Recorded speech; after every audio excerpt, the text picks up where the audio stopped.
so very much. This next poem was inspired by all of the words of wisdom and advice and suggestions that I've received over the years on what it is to be a woman, or rather, a lady. Basically amounts to a list of things you can and cannot do, mainly the latter. It's called Unsolicited, 1968 to 2013, and it goes like this. You're not allowed to cry in here, this room, this bar, a pint, on deck, to fight, or sulk, or answer back. To join the local snooker team, to bare your legs or armpit hair, express yourself or sleep around, to shout or swear, to wear short skirts, to wear short hair, grow it, tie it, perm it, dye it, never cut it short. Ooh, to be the boss, cut more than once, to suit yourself, to wank, to sweat, to smell or fart, to bleed, release a stream of pee outside of chambered secrecy, be clever, proud, sarcastic, loud, tell dirty jokes or pick your nose. That's not very ladylike. To flirt, to age, to speak your mind, to even show your knickerline, bring up a child or on your own, expose your breast, express your milk so publicly, to smoke, get drunk, get up the duff without a band of gold.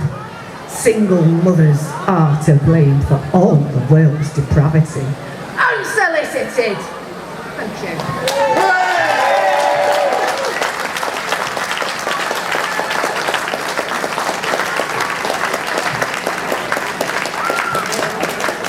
Thank you very much. Speaking of ladies, one died this year. Get in! Woohoo! Waited a long time for that, tell you what. Anyway, you can probably tell who it is, can't you? I wrote a poem to her, and it's called Dear Margaret.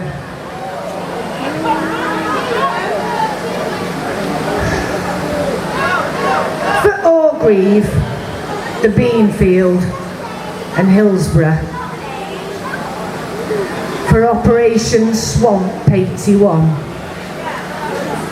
for rejoicing in the burning and drowning of men, for the miners, the unions, the working class heroes, for the people whose skin you denied,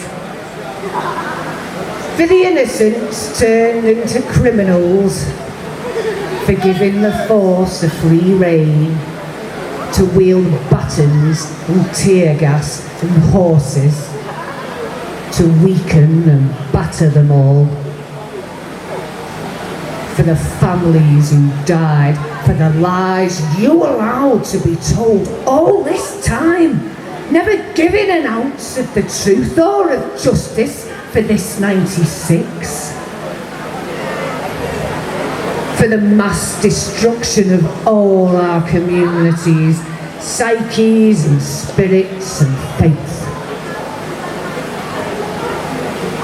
For my dad, ex-services thrown on the dole 15 times in as many long months. For my mother, dug deeper in poor mental health, the poverty making her sicker and sadder and madder than she'd ever been. For my brother, who lived without wages for years, burned out on a fire of your making. For the youth of myself, for the public disgrace of the free dinner queue, for the old cast-off shoes, for none of the school trips or cookery lessons, for the shrinking grey socks, for the punches and kicks that my mother let fly in her madness, for the ice and the mould inside every window, for the hunger, the shame, my family's pain, for the living we scraped hand to mouth, for all the above, for all our lost years, for all of the grief and the depths that we reached. Dear Margaret, there's no absolution, no forgiveness or pity or grief. Your legacy lives in the fat of the rich. May your soul never find any peace. Thank you.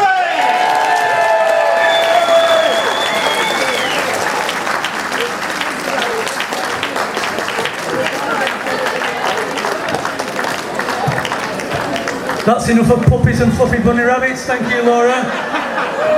So, one more for Laura Taylor. Thank you very much.